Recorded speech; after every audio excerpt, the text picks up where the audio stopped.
So I'm going to talk a little bit about the ACE project. Paul's right, I've got a bunch of slides. Most of them are pictures because I understand reading is hard. So let's get going. The ACE project. This guy here is Mark Briscoe. If you can read his quote there, that would be great.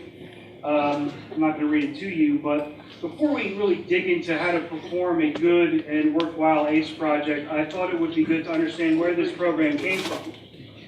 So there's a quote from Mark. Mark was the former executive director before Mike Ilon, and he created the ACE project. There's some of his thoughts about it. They started the project officially back in 2003 at Sigma Pi University. And the key thing to understand here is that this is a service program and it benefits what we call a host institution. So we can't say it benefits your college because some of you go to universities. We can't say it benefits your university because some of you go to colleges. And we can't say college or university because some people go to NJIT, which is something else. So we say host institutions. And the goal of it, which is a little bit different than community service or a little bit different than philanthropy, is to build some type of pride and honor between you and your host institution, to make you have some affinity towards where you go to school. And before we get really into the details of managing one of these, I wanted to go over the top ranked ACE projects in the nation for the last year. I'm not going to go into too many details about Trees for TDs from Rutgers because we'll talk more about them in a little bit. But they won one of the top ACE projects in the nation award. There are four of them. There are 4 #1 awards that go out. Purdue won one of the awards for a workshop. Our executive director, the national executive director, went down to their campus and gave a presentation on hazing. They had 25 Greek organizations that were involved, and they also did a concurrent service event that raised 10,000 pounds of food for a local food pantry. And they won #1 in their tier, as did Arkansas State. And they created a partnership with the local university police and hosted a self-defense class for the women on campus. And mostly the sorority women showed up. And then in the smallest tier, West Alabama won with a mud volleyball tournament, and they raised money. And the money that they raised, they gave directly to the university, which made the university happy. And then without naming specific names, I had a conversation with Joe Turk, and we wanted to talk a little bit about some of the not-so-great ACE projects out there. So these are some of the worst ones that we know of. In general terms, if you're doing an ACE project that is just a single appreciation dinner out there by itself, not connected to anything else, that's no good. Same thing if you do some random car wash for the faculty and that's all that you do. Any of these one-time, uncoordinated events. Now, I know the guys from FDU, you guys did an environmental thing, which was kind of a cleanup. That's different because there's a larger mission there. Also frustrating for the guys in Nashville and for us alumni volunteers is when a chapter does a community service event or a philanthropy event and says, well, yeah, that's our ACE project. No, it's not. That's your community service project. That's your philanthropy project. 3 different things. You'll notice here that when we talk about the less impressive ones, what they all have in common is that they're all single events in a vacuum. They exist on their own, they go on for 1 year, there's no continuity, and they really have no discernible impact. So what are you to do? If you fall into maybe that we need some improvement category, you should probably wipe the slate clean. Start over. And think if you can answer this question. You're trying to build some affinity between your organization and the campus. Well, what does the campus need? What can you do to meet one of the campus needs? And really, the most important part of starting over is putting some sincerity into the project. If you really don't care about doing this type of project, you're not going to do something that's worthwhile. If you actually want to do something good for your campus, then you will. Now, if you're one of these chapters who already has a great ACE project and you're thinking, well, we're already #1, so what do we have to do next? There's ways you can improve. There's always room for improvement. You could always tell more chapters about what you did, and we'll talk more about that in a little bit. You could always tell more professors, more administrative people on your campus, tell more of your fellow students about what you've done. You can find ways to cut costs and increase revenue. And you could always, of course, grow the program, get more people involved, get more groups involved, invite more people, and make a larger impact. Some of the core concepts that we recommend when you put together your ACE project. The length of the event. We ask that you go a little bit longer than a single day or a couple of hours. If you can, try and do something that lasts a full week. When we talk about the trees for TDs, we'll see that something happened in the fall, then an event took place in the spring. That's great. It spans a whole year. And if you can't manage a week, or to do something across 2 semesters, maybe you can take a weekend and do something for a weekend. When you're thinking about what you want to do for your ACE project, think about something different. Everyone always does a pasta dinner and they do campus cleanups, and you should do those events as a small part of a larger ACE project. Don't make that your ACE project on its own. Speaking of pasta dinners, they're usually a good way to end a week long of events. And then the thing that really frustrates me when I go to these national events, Convocation, SPU, is you always get someone from somewhere out there that says, "Oh, my chapter did like 105 ACE projects last year." Well, no one cares. No one cares. They probably didn't do anything substantial. They probably didn't make any impact. You probably wasted your time and your effort. If your events aren't tied together into a single campaign, then walking around saying, "Well, we did 15 ACE projects last year," that's pretty useless. That's pretty useless. If you devote your efforts to a single major event, to a single major campaign, then you're going to make some impact. So when you begin to plan your ACE project, you've got to put together an ACE committee, and your committee should consist of a chairman who organizes the committee and chooses other people to be on it, a programming person who actually sets up the individual events and builds relationships with other groups on campus, someone to focus on public relations. This would be the classic public relations, as it were, your campus newspaper, campus TV, and radio. They have nothing to cover, so they'll be happy to cover you guys. And then try and get someone to focus specifically on photography and new media. You want to document everything that you do. And maybe on your campus you need to choose someone else. Maybe you have a very convoluted system of reserving rooms, which we know the guys that you had an issue with this week. So maybe you need an extra person on your committee to focus on another task. What you want to make sure of, though, particularly if you're a leader in the chapter, is that the guys on this committee have clear written tasks they know what to accomplish. You've got to set goals for them. And so we'll talk a little bit about planning. When you plan these things, you've got to start this well in advance. If you start planning for your ACE project the month before, it's not going to work. It's not enough time.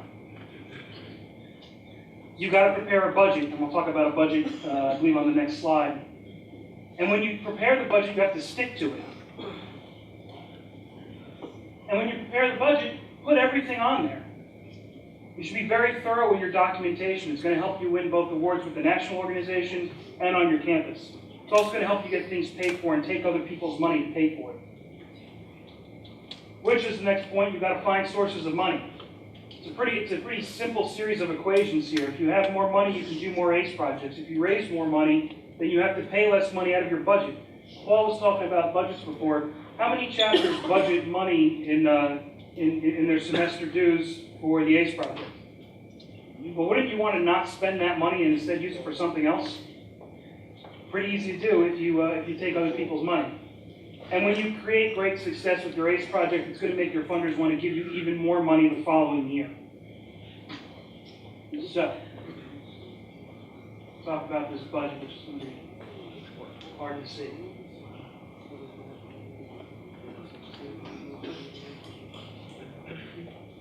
Exact opposite of what I asked. There you go. So take a look at this budget. And I want you to notice a couple of things on here. This is a budget from an ACE project that Monmouth did back in 2006, and it's extremely thorough. We'll talk more about that project in a little bit. But some things you may want to notice. Professional videographer, they figured why not go all the way.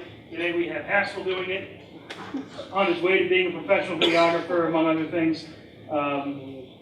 The chapter hired a guy back in 2006, and he charged $500. So they budgeted that. And then I also want to point out this over here.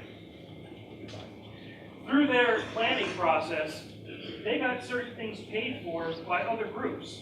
Our alumni club paid a little bit. The executive office donated some resources. But look at how much they budgeted for their entire project. It's $4,246.40.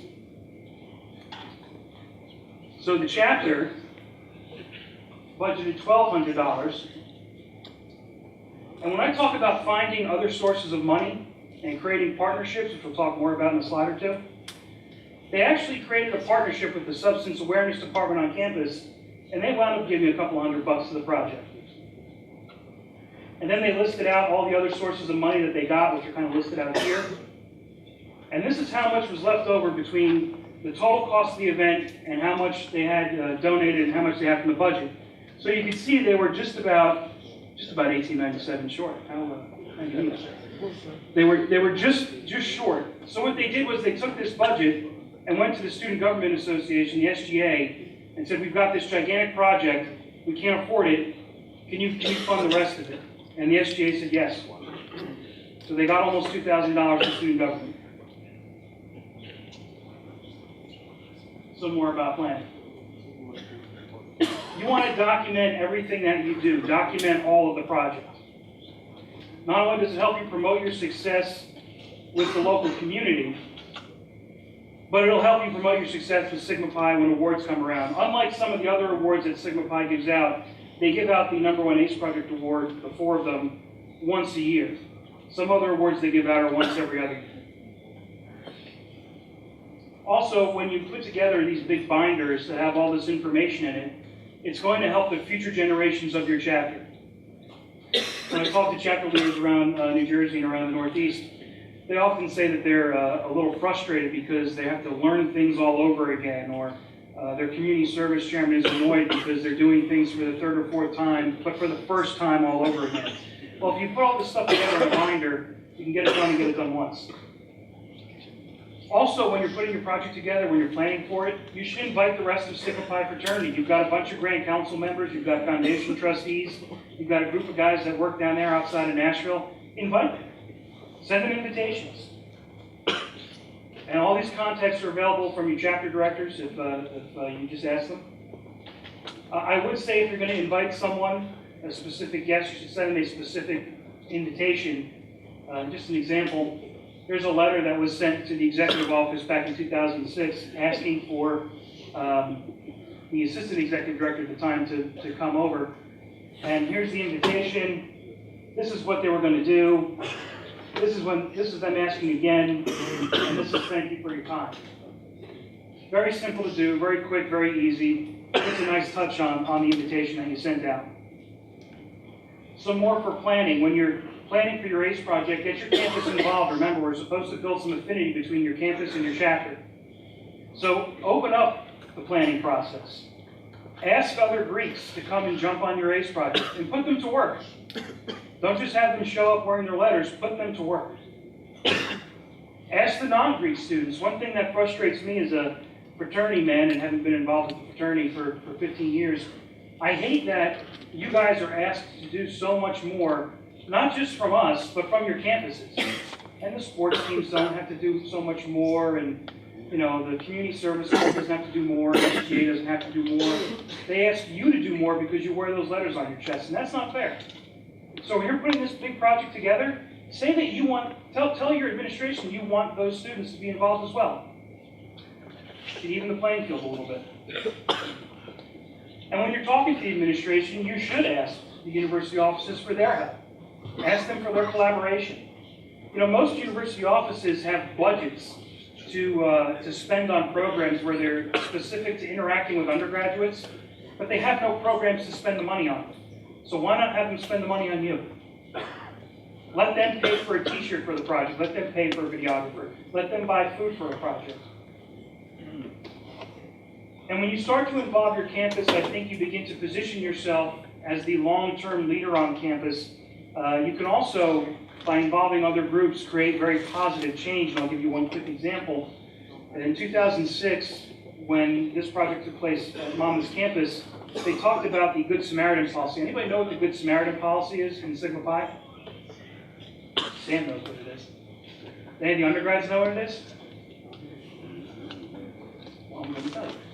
So I don't know if you guys know this, but Sigma Pi has a Good Samaritan policy, which says if you're having a party or a mixer or whatever you're doing, some social event, and you know you're not supposed to get kegs, right?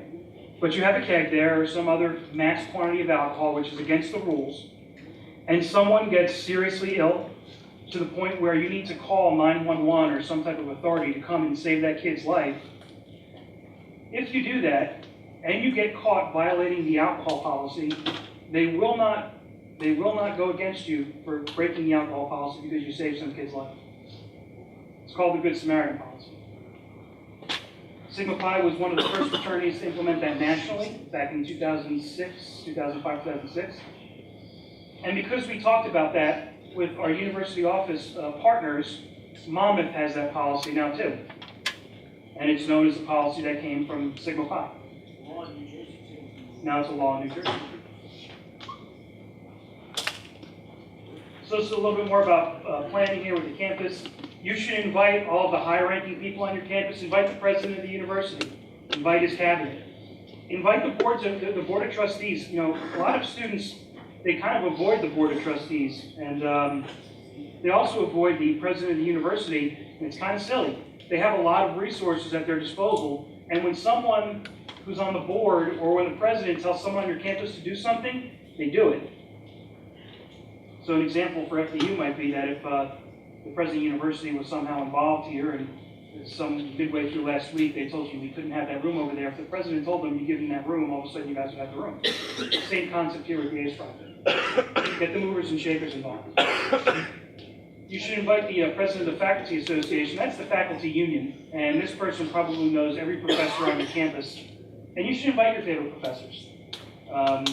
They have resources as well. And don't just invite these people. When you invite them, ask them for their help. Then we devolve down to the students. So you should be promoting your event with the students. You should try to set up interviews with your campus media. Believe me, they have nothing else to cover. So for them to come to your event would be great for them. The campus TV doesn't mind coming, the radio doesn't mind coming, the newspaper doesn't mind coming. The newspaper might write 2 or 3 articles about your event. And you guys should make announcements in your classes about your ACE project. You should get up off your butt, don't be embarrassed, and make an announcement. Believe me, once you're a couple years out of college, you won't even remember that you did it, the embarrassment will be gone, and you won't remember it. And you should also push for mandatory attendance for the rest of Greek life. If you're going to put on an event that benefits the school and create some type of affinity with the school, why shouldn't all the Greeks be there? And what we have found down at Monmouth is that there are some students on your campus who get caught doing something bad, meet certain service hours or certain educational programming requirements. Well, sometimes having them attend your ACE project can help them meet their requirements. And then if we break out outside of the campus a little bit, you should send a press release to the local media, and I've got an example coming up in the next slide of that. You should certainly try to invite local organizations that would make sense. You know, you don't want to invite the SPCA to your event. Your event's going to focus on alcohol. That's kind of a weird connection. But if you make a connection with the local Alcohol Prevention Association, which they're all over New Jersey, that would be a good logical connection, and they'll appreciate the invite. And you know, we go around saying that our campuses are part of our local communities, and we like to integrate our guys as part of the local communities. So you should invite the local elected officials. And if they show up, that's great. You've built a great bond with them. If they don't show up, then really the egg is on their face. So when you partner with your university, you can sometimes get them to send out these press releases for you. So this is an example from, again, 06. The university sent out this press release for our chapter. And because we weren't entirely sure where they were going to send it, we sent out our own.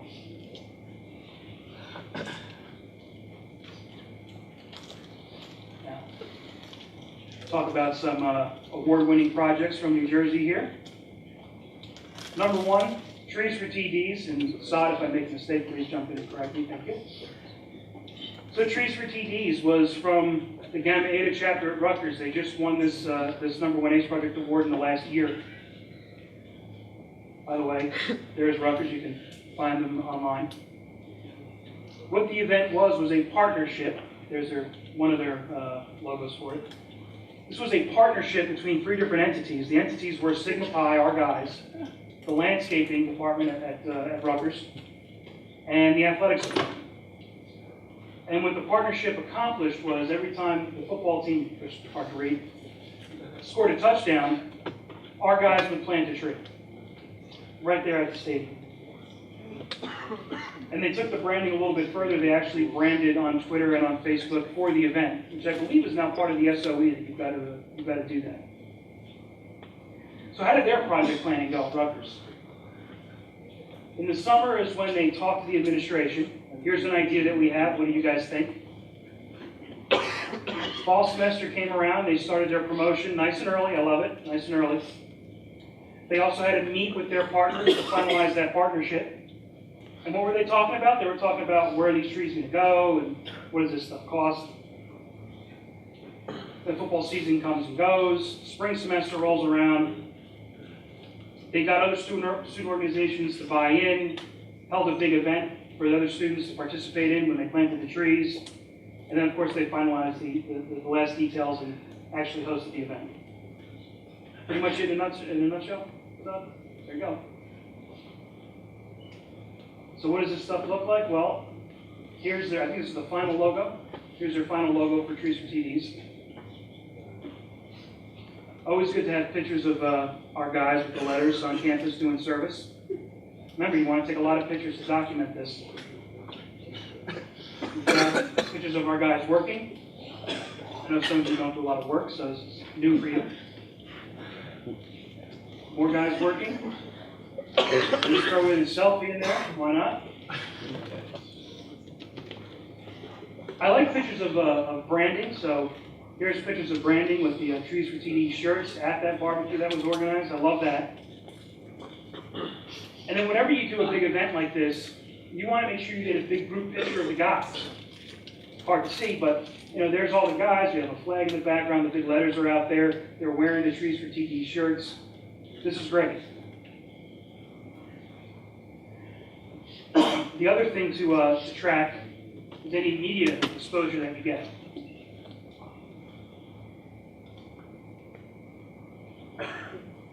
So I want you guys to read that real quick.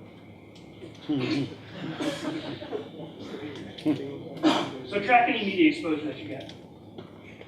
The other project from New Jersey that won #1 was 8 years ago with the Alcohol Abuse Awareness Week down at Monmouth. Monmouth not as good with the Facebook, as you'll notice there. The URL for the Facebook kind of sucks. Maybe one of you guys will work on that. It's not that good. So what did the guys at Monmouth do? It was a week-long series of events. And again, a partnership. They created a partnership. And they had groups on campus like student government and the Office of Substance Awareness and the Greek Senate. Groups off campus. They had a partnership with the campus police. More on that in a second. Back in 04, 05 in the fall, during the big Colorado State game. And she drank a bottle of vodka to the head, straight. It was trash. Our guys saw her at the house. She didn't drink it at our house. She drank it somewhere else and came to our house.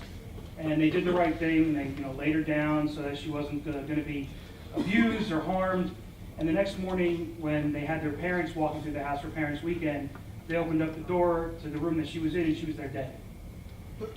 So she died in our house in Colorado, which led to a series of events that closed our chapter house, had our chapter house in Colorado given to an Christian inspiration type of organization, and created something called the Sam Spady Foundation, which was our national philanthropy before Donate Life and the Amazing Day Foundation.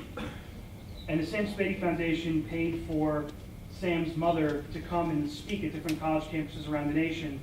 So we flew her into Monmouth and she spoke to different students at Monmouth. I'll show you some pictures of that. That was Monday night. There were about 400 students there in attendance at Monmouth. Tuesday, the brothers distributed what were known as Ace of Spades cards, which were financed by the foundation. A lot of branding on there for the fraternity, very positive branding. Wednesday, they had a drunk driving simulation in the quad, which was put together by the campus police. They had something called Thursday Night Alternative, and then a community movie night to bring the community in on Friday. So a couple of pictures here. This picture here I wanted to include. This is the check-in table, much like you guys have the attendance table out there. This was the attendance table for all the Greeks, because all the Greeks were required to attend. And I include this picture because the guys who are checking us in here, these two guys here, two Sigma Pi guys, you know, these aren't chairmen of committees. These guys weren't on the e-board. But everybody in the chapter helped. So their part of helping was sitting there for about an hour or two and taking attendance. So get everybody involved in your event. Our faculty advisor was there, and this is our faculty advisor, the president of the university, who came and gave an opening speech. Again, if you invite them, they're probably going to come, so you should invite them. Chris Brown made an appearance. Chris Brown lives 5 minutes from our campus, so he better make an appearance. There's a lot of heads turning back there. Interesting. This is a terrible picture of Mrs. Spady speaking to the group, so I just wanted to include that in there to show that she was actually there. One of our guys, who's actually an attorney now, which is kind of shocking, invited his mother, so his mother came to the event. So you can invite your families too if they live nearby. And I wanted to include this picture, which you probably won't be able to see because of the lighting. Yeah. So this is a big group of Sigma Pi guys. We took up a big portion of the entire lecture hall. And I wanted to include this one because we're here at FDU, and we had a row of FDU guys sitting right here. Hard to see them though. I could save you the picture. And like I said with the trees for TDs, you always want to take group shots of the guys. So we got a group shot, terrible picture. We got a group shot of all the Sigma Pi guys who were from New Jersey. A couple of guys left. I think the guys from Rowan had to leave early because, you know, it's a big trip for you guys. This was at night on a Monday night. So I think everyone's in there except for maybe Rowan and maybe one or two other chapters that had out. Mrs. Spady is right there. Here's all of our guys. Notice what the attire was. You can probably tell we told everybody to wear, right? Wear big block letters, the classic Greek block letters. Because we wanted these pictures to be so branded with Sigma Pi that you couldn't make a mistake about whose event this was. Some other pictures from the event. This was the drunk driving simulation. Put those little golf carts on the little quad part of campus.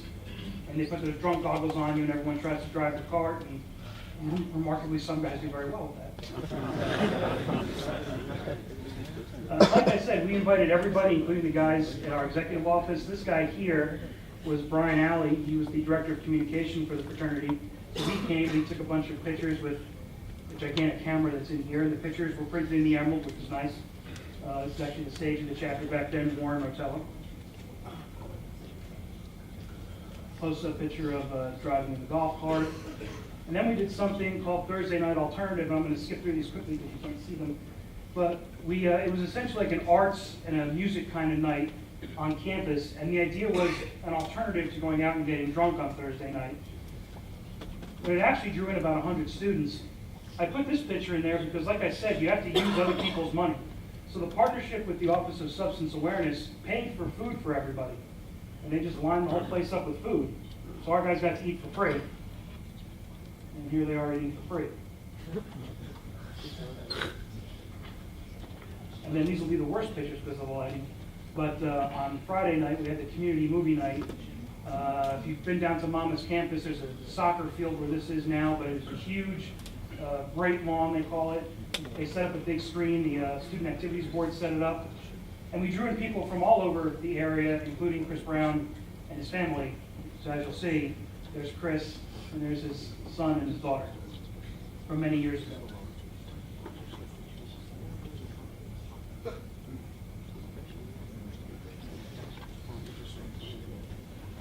And just like with the Trees for TDs, if you get some press, take that press, some stuff printed in the local paper. One of the unique features of the event back in 2006 was that the videographer made us about 25 DVDs with all the different events on it, including the full speeches from Mrs. Spady and the president of our university and some other folks. And Monmouth distributed those 25 DVDs to the chapters throughout the Northeast. And to wrap up here, there's stuff we've got to do after the ACE project is over. So once this thing ends, it's not over. Now you have to really kick some things into high gear. So what you do after the event is over is nearly as important as what you do before the event even starts, particularly promoting it more. So what do you have to do here? Think about the media. You sent out a press release in the beginning saying what you were going to do. You've got to send a press release when it's over saying what you did. And in that press release, you should focus on how many people attended, How many people came and helped out? Which dignitaries attended? Did the president of the university attend? And did they provide help? Thank them for their help. And if your local press doesn't like you, if they think you're bad, evil college students, then you should bypass them. Write a letter to the editor and get your information printed anyway in the paper. They'll print it. They usually need to fill the space. Plus, you guys are very savvy with social media, so promote yourself on social media. Within your chapter, your committee should be doing its own follow-up. What was the biggest success that you guys achieved? Reflect a little bit. What should you change for the coming year? You had all these people working on your project. Ask them for their feedback. Ask the campus officials for their feedback. Ask the guys in your chapter who didn't really participate, what would make them participate in the next year? And you should really write all this stuff out, and I'll show you what I mean in the next slide. But when I talk about creating a big binder for future generations, this is what I'm talking about. Your committee should put together a one-page report, something like this, and focus on what we call metrics. So for example, blah, blah, blah, blah, blah. We worked with over 3,000 youths. I don't like the touched over 3,000 youths, kind of weird. I was just taking that out.